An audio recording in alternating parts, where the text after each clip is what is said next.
Well, Simon Williams is the author of Welsh Rugby, What Went Wrong, and he joins me on the line now. Simon, thank you so much for your company this afternoon. There are so many bits to the puzzle that is Welsh Rugby that need fixing. So in your view, where should the priority lay in terms of what is relatively a short consultation period in terms of what comes out of this now on Friday and beyond? Yeah, good afternoon. It is quite a short consultation period, and I think, unfortunately, nothing is really working in Welsh Rugby at the moment. So when you ask the question about where should the priority be, then it's very difficult to pick one out because I don't think we've ever had been in this kind of situation before where nothing is working. The national teams aren't working, the professional team isn't working, and then below that as well. So I think there's a general acceptance that we have to look at doing something different. And go on, Simon. Sorry, no, I was just going to add to that we need to do something a bit different, and that it is welcome that the union are consulting, and from what we're hearing about some of the stakeholder meetings and so on, they've been relatively open and positive listening exercises. But I think there are a number of concerns really about what's come out of or what the union are proposing at the moment, just in terms of the practicalities of what they're proposing, how the impact of that on communities and supporters, the local economy, the impact on the field, will this actually work on the field? And then the consultation process itself is something that I think has been something that's caused a little bit of concern among supporters across the country. Simon, just elaborate a little bit on what you're hearing from the supporters, from the fans, because after all, the fans are the lifeblood of the game, and they are the ones who are choosing and have chosen over pretty much 25 years of regional rugby, by and large, with their feet, not attending. We've had pretty empty stadiums right across the regions. There's some that sort of buck the trend with that, but just tell us a little bit about those concerns. Well, I think, in terms of the numbers of people following the 4 professional teams that we have now, they're not massively different to the figures that we had following the 9 professional clubs in the early 2000s. The game was in huge trouble then, and we saw it.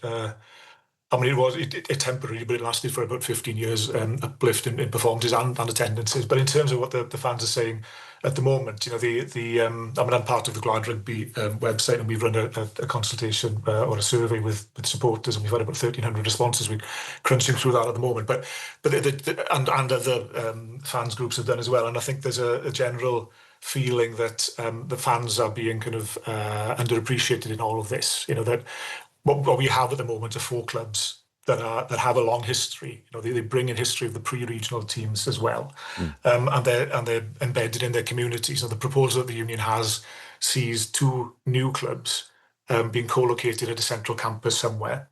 So that's essentially taking the teams out to their local communities. So the impact of that, obviously, but it could break that umbilical link between supporters and their clubs. It causes economic issues in regions because we've got 4 big employers there. And then in terms of the practicalities of who funds these, because the WRU have never been able to fully fund professional rugby in Wales in the 30 years that it's existed. It's always depended on relatively wealthy, but not massively wealthy supporters, basically, who put their money in, a couple of million a year quite often, together to support the team, because they support these teams and they have since they were kids quite often. So the risk is that those people will walk away, that the supporters of the existing 4 clubs will walk away with no guarantee that there will be tens of thousands of people willing to take their place. And as you've been through this, you're crunching the numbers now with these 1,300 responses, Simon. Is there suggestions that point towards some kind of solution? Have you picked up a theme which actually goes past the whole idea of the benefactor, which is a pretty tenuous way to support a national sport, and it's, of course, limited to how long that person might be a benefactor, or indeed how long that person lives? Are there better ways that are being suggested, or is it just sort of highlighting the issues, the problems?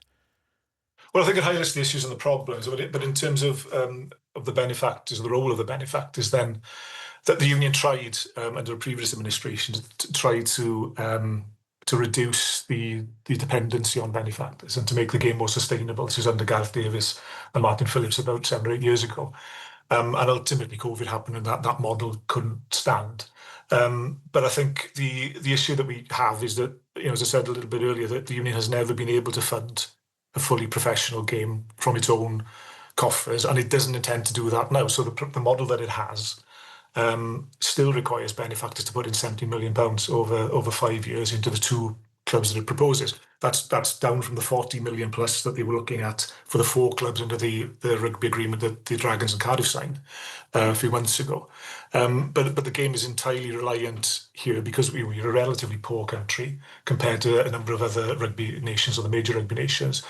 We are very reliant on additional funding coming in from outside. So the model that the union comes up with has to be attractive to as many supporters and as many funders and as many sort of wealthy backers and sponsors as possible. So I think one of the options I think that's being discussed is how do you make all of this more attractive? And really, there is quite a groundswell, I think, in favour now of looking at the competitions in which Welsh teams play. Because if we continue in the URC, which doesn't really appeal to Welsh supporters, it doesn't really work for Wales, then the future is looking fairly bleak. If there was an opportunity, and there seems to be an opportunity, there seem to be discussions to tie up with the English game and with the Professional Rugby League in England, then that would be something new and exciting, which might give whatever's left of the professional games in Wales a chance of survival. Simon, last word to you. This consultation process ends on Friday. Where does it need to go, just from the fans' perspective that you're gleaning in terms of the information, but what needs to happen next? I think there's going to... The timing of it is unfortunate because obviously they announced this as the women's team were going into the World Cup. The end of the consultation engagement period coincides with the start of the URC season, and the conclusions are going to be announced days before the autumn international. So it's all very unsettling for the players and for supporters and for everybody else. I think what we really need to see, I think, is that we have an outcome from here. That whatever comes next is exciting. So that means greater budgets for the teams that are competing, whatever's left over, that they have stronger squads, and that they play in competitions that people care about.